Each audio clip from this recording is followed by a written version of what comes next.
This video is sponsored by Sunsama. I will tell you how I developed this tile-based sandbox game where you can build your own cozy Christmas place or launch a full-size Santa assault in just a week.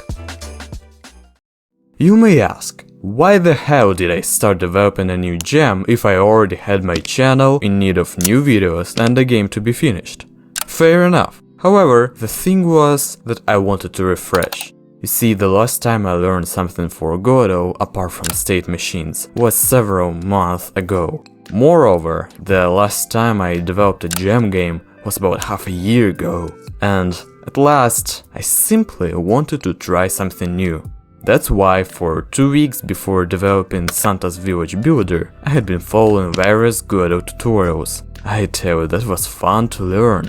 And participating in a game jam would simply allow me to practice the newly learned skills. And guided by this excitement, I decided to participate in Godot WoW Jam. First was the zombie shooter. Before the jam theme was revealed, I wanted to make a tower defense survival game where you would fight zombies off the both sides of the map. It would be heavily inspired by the game Deadly 30, which I played several years ago. I did not make a full concept of this game, as I didn't want to scrap it if it wouldn't fit the jam theme.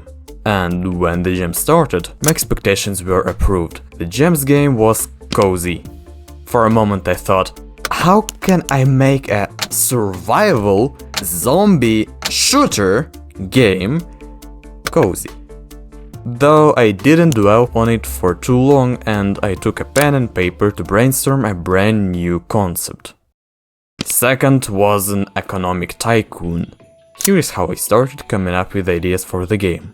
I use everything digital pretty much all the time, but when it comes to drawing something like that, I personally find it quicker for myself to draw it all on paper. So what was the initial idea? I wanted to combine an economic tycoon with tile-based mechanics. I thought that you, as Santa, can make gifts to use them as an in-game currency for buying new workplaces and employing elf workers. The main objective would be to simply generate more and more gifts. And at the end of the day, wouldn't you want to be a Santa? It was a management game with complex mechanics, yes, but it didn't stop me. Moreover, the very same day I started working on the game. I found the art assets and wrote the script for the player character.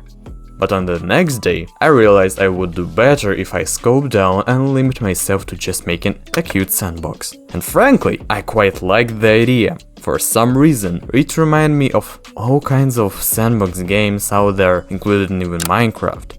I remember how thrilled I was to learn procedural generation. Now I learned how to make the simplest sandbox. The idea was simple. You have a list of objects and you can place and remove them wherever you want. And that was pretty much that. I would say that the development process went noteworthy smooth, even enjoyably. Every day I spent 2 hours on average, most of the time very early in the morning. Something that contributed a lot to both my productivity and healthy attitude was scheduling my days, and I must thank Sunsama for allowing me to be the most productive while enjoying the process. Sunsama is a daily planning tool allowing you to make the most out of your days while still enjoying life. It integrates with your Google Calendar and several other tools, from Gmail to Trello to even GitHub. I personally have been using it already for months, and you take my word on how much it boosted my performance. Go to get.sunsama.com/a/john to sign up for a free account and get a 2-week free trial and start saving your time today. Thank you Sunsama for sponsoring this video, and thank you for watching. It was the first time with the jam when I didn't push myself to the limits, when I allowed myself some healthy attitude toward the jam game. By that I mean I cut the scope of the game to a degree I could handle without much stress. And honestly, I think it's a part of the reason why the game feels so nice. Thanks to not adding unnecessary features, I had the opportunity to polish the game. And I'm pretty glad to say I did that and even enjoyed it. First, I loved making the fundamental systems of the game. Take the selected object system as an example.